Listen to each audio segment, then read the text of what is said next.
Bienvenue à toi dans cette nouvelle vidéo dans laquelle on va voir comment négocier au mieux une rupture conventionnelle. Dans cette vidéo, on va voir trois choses. Brièvement, qui je suis, qu'est-ce qu'une rupture conventionnelle et enfin les différentes étapes pour pouvoir en bénéficier. Assure-toi bien de rester jusqu'à la fin de cette vidéo puisque j'aurai un petit cadeau à t'offrir à la fin de cette vidéo. Alors qui je suis ? Je m'appelle Ogé Dolé, j'investis mon temps à produire des écrits, des audios et des vidéos pour impacter des milliers de personnes à trouver la confiance en eux dans leur situation de négociation. Je t'invite dès maintenant à t'abonner à la chaîne YouTube pour ne pas rater les prochaines vidéos et redécouvrir les vidéos les plus populaires. Négocier une rupture conventionnelle n'est pas une chose facile. Pour mettre toutes les chances de ton côté, on va découvrir dans cette vidéo les conseils les plus précieux à prendre en compte parce que, il faut le dire, c'est quelque chose qui s'amène avec tact et qui s'amène dans un contexte, dans un moment, dans une démarche pour pouvoir faire que ça se passe dans les meilleures conditions. La première étape, c'est de se mettre à la place de son employeur. Pour bien négocier une rupture conventionnelle, il est fortement conseillé de vous mettre à la place de votre employeur pour bien préparer votre demande et mettre en place une stratégie ficelée avec soin. Prenez également le recul nécessaire pour bien comprendre les enjeux de la société que vous souhaitez quitter. N'oubliez pas aussi de faire un bilan de compétences. Ce dernier point est d'une importance particulière. Donc se mettre à la place de l'employeur, c'est vraiment l'étape la plus fondamentale de comprendre dans quelle optique il est et pourquoi vos projets peuvent s'aligner tout en imaginant une séparation dans l'avenir. Et ça va vous permettre de déjà pouvoir entrer en négociation avec une meilleure empathie sur la thématique. Deuxième étape, c'est de connaître les pratiques RH internes.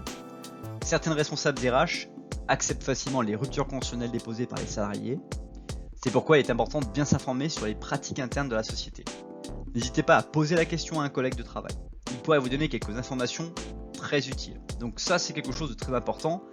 Une nouvelle fois, il y a des entreprises dans lesquelles les politiques de rupture conventionnelle sont très courantes et d'autres dans lesquelles les RH n'en ont jamais fait. Donc si vous leur proposez qu'ils ne sont pas expérimentés, ils vont se sentir un peu mal à l'aise, donc il va falloir que vous les éduquiez en même temps que vous allez lancer cette rupture conventionnelle. Donc ça, c'est extrêmement important de savoir face à quel public, quel type de pratique vous allez faire face, parce qu'il y a des RH qui sont formés à la théorie des ruptures conventionnelles mais qui ne les ont jamais pratiquées. Et donc là, vous allez devoir chercher à faire en sorte qu'elles puissent les pratiquer sans sentir qu'elles sont en train de faire des erreurs, ou peut-être qu'elles se font arnaquer, ou peut-être qu'elles ne disent pas les choses telles qu'elles devraient les dire.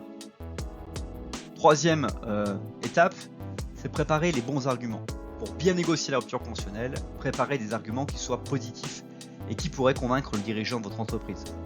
Ne lui donnez pas l'impression de chercher simplement une opportunité financière. On va pas se le cacher, beaucoup de personnes cherchent effectivement à partir avec un pactole tout en ayant déjà réussi à trouver une nouvelle entreprise pour la suite et donc de prendre au passage un chèque. Mais l'objectif surtout pour vous, c'est de réussir à quitter le projet dans lequel vous êtes engagé par votre entreprise, dans lequel vous voyez que vous n'avez plus votre rôle ou votre place, tout en ayant un nouveau projet qui va vous permettre de basculer vers une réussite.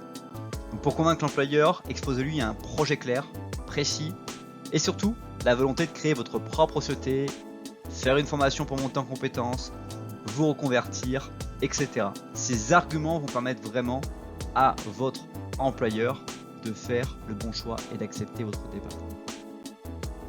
Quatrième étape, c'est ne pas imposer la date de départ. Très souvent, les personnes qui vont négocier une rupture conventionnelle vont chercher à imposer un timing alors que c'est dans les mains du dirigeant de choisir, de signer et d'accepter telle ou telle date. Donc quand on dépose une rupture conventionnelle, le dirigeant se trouve souvent en difficulté.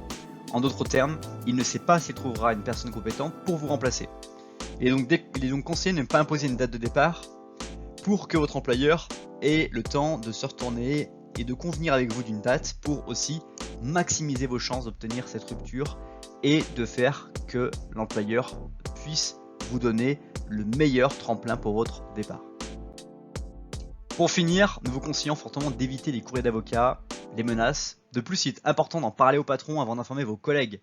Gardez ce dossier secret et parfois même partez avec le le soupçon que vous n'avez pas signé de rupture conventionnelle, mais en tout cas personne d'autre que votre patron ne sache votre projet de départ. N'oubliez pas que la rupture doit être faite d'un accord commun. Pour cela, n'essayez pas de saboter votre employeur ou de partir en conflit ouvert avec lui. Cette technique n'aboutira à rien du tout. Par ailleurs, j'aime à préciser qu'une rupture conventionnelle, c'est aussi le fait qu'on ne pourra pas saisir au prud'homme son entreprise par la suite, puisque on décide d'avoir négocié, on conclut d'avoir négocié avec son ancien employeur des conditions qui vont venir contrebalancer tout, par exemple, un préjudice qu'on aurait pu subir. Ce qui fait que vous allez laisser passer vos droits de prud'homme, ce qui est très important de savoir quand vous avez parfois des situations très complexes qui se sont déroulées et pour lesquelles vous ne pouvez peut-être pas accepter cette rupture conventionnelle maintenant parce que vous aimeriez avoir fait bénéficier vos droits auparavant. Ce n'est pas encore la fin de cette vidéo. Juste dans la diapo suivante, je t'offrirai mon petit cadeau promis en début de cette vidéo. Mais si tu as aimé cette vidéo, tu aimeras très probablement les autres vidéos de la chaîne. Donc abonne-toi, apprécie la vidéo et partage-la à une personne que ça pourrait intéresser. Enfin, pour télécharger ton cadeau gratuit, tu as juste à télécharger dessous sous le lien mes guides secrets sur la négociation en toutes circonstances. C'est totalement gratuit et je te délivre tout ça de suite. Par ailleurs, je t'invite à découvrir sous la flèche bleue une nouvelle vidéo ou sous la flèche rouge à t'abonner à la chaîne YouTube. À bientôt!